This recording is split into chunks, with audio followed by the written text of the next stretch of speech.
Peut-être que vous êtes déjà posé cette question, mais pourquoi un article de luxe que j'ai acheté 100 euros se revendrait 200 ou 300 euros? Quelle est la logique? Pourquoi quelqu'un paierait plus cher pour acheter cet article? Et pourquoi quelqu'un aussi le revendrait en dessous du prix du marché? C'est ce que nous allons voir ici. Et bienvenue sur Lux Invest Podcast, le podcast qui démocratise l'investissement dans des articles de luxe. Nous y parlons également de mindset et d'entrepreneuriat. C'est une question que l'on me pose régulièrement et elle est tout à fait légitime. Pourquoi un article de luxe acheté à bon prix se revendrait plus cher? Je vais tout d'abord remettre le contexte pour que cela soit bien clair pour tout le monde. Donc moi je fais de l'achat-revente d'articles de luxe depuis 2012 et ces dernières années, avec la méthodologie que j'ai mise en place, qui est une réelle vision d'investissement et non plus de simple achat-revente, je vise une rentabilité de minimum 100% sur les sommes que j'investis. Donc concrètement, si j'investis par exemple 100 euros dans un article de luxe, celui-ci doit me générer 200 euros, c'est-à-dire que 100 euros investis me rapporte 100 euros, me rapporte le double. Et ça, c'est minimum. Donc, je veux pouvoir revendre l'article de double du prix. Donc, concrètement, par exemple, si j'achète un sac vintage Dior à 200 euros, je veux pouvoir le revendre demain à 400 euros. C'est-à-dire qu'il me génère un bénéfice net de 200 euros, soit un x2 sur la somme investie. Et parfois, même beaucoup plus. Donc, c'est vraiment transformer 200 euros en 400 euros de valeur finale. Donc c'est pas mal par rapport à la banque. Mais alors, la question, c'est pourquoi des personnes vendraient ce sac Dior 200 euros si en réalité il en vaut 400 euros minimum? Et je comprends que c'est quelque chose qui est peut-être pas hyper évident à comprendre. Donc je vais essayer vraiment de vous éclairer ici dans cet épisode.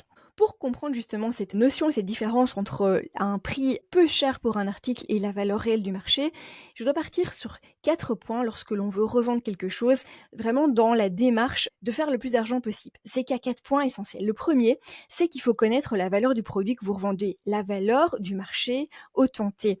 Donc vous allez rechercher que vaut mon article aujourd'hui si je le revends en seconde main. Vous allez regarder par exemple sur le marketplace de Facebook, sur Vinted, etc. pour savoir la valeur aujourd'hui à laquelle quelqu'un vous achèterait ce produit. Le deuxième point, c'est que vous devez avoir la volonté de tirer le plus d'argent possible de cet article. Et donc ça demande de l'implication aussi. Le troisième point, qui est lié directement aux deux premiers, c'est il faut que vous ayez le temps en fait de faire ces recherches pour savoir en fait ce que c'est cet article et combien ça vaut réellement aujourd'hui. Donc ça prend du temps ça. Et le quatrième point, c'est si par exemple vous le revendez sur Vinted ou sur une plateforme comme le marketplace de Facebook, il faut avoir le temps en fait de prendre de belles photos, de rédiger une bonne annonce et ensuite d'avoir les interactions avec les potentiels acheteurs pour finaliser une vente. Donc ça c'est vraiment 4 points essentiels pour faire une revente qui vous rapportera de l'argent. Et ici en fait, il faut comprendre mais quel est le but? Quel est l'objectif de la personne qui vend un article? Et c'est là toute la différence. Est-ce que son but, c'est de se débarrasser de l'objet, c'est-à-dire ça l'encombre, elle veut juste ne plus l'avoir chez elle et récupérer une place, et au passage, pourquoi pas en tirer quelques euros?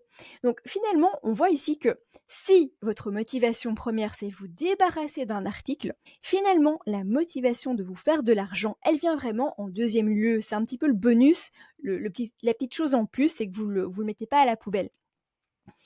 Et en fait, finalement, tout le monde est gagnant. Parce que la personne qui vend pas cher quelque chose, elle s'en débarrasse. Donc vous, en tant qu'acheteuse, vous êtes contente d'acheter cet article beaucoup moins cher qu'au prix du marché. Mais la vendeuse, elle est contente parce qu'elle se débarrasse de ce truc qu'elle ne peut plus voir. Et c'est là qu'il faut comprendre la différence, c'est que une démarche de se débarrasser de quelque chose n'est pas du tout la même démarche que de maximiser une vente et de se faire le plus d'argent possible. Et c'est comme ça, en fait, que beaucoup de business aussi finalement se créent sur ce principe de, j'ai envie de dire, débarrasseur et de dénicheur, tout simplement. Mais donc finalement, si vous avez envie de transformer de l'argent qui dort chez vous et de le faire travailler pour faire par exemple du x2, pourquoi pas aussi de profiter de cette opportunité finalement pas si risquée que vous offrent les articles de luxe. C'est exactement pour ça que j'ai créé la formation Lux Invest Academy pour saisir les bonnes affaires avec structure et méthode.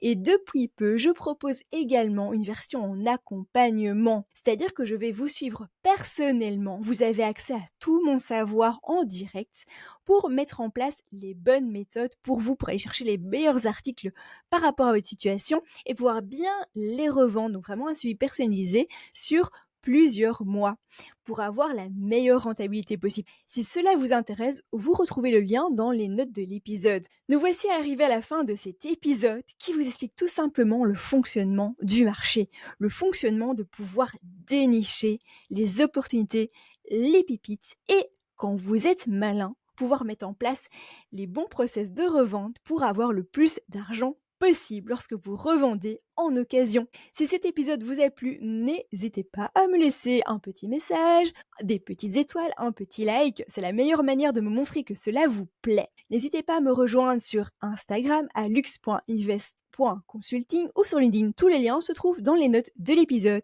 Et je vous dis à bientôt au prochain épisode.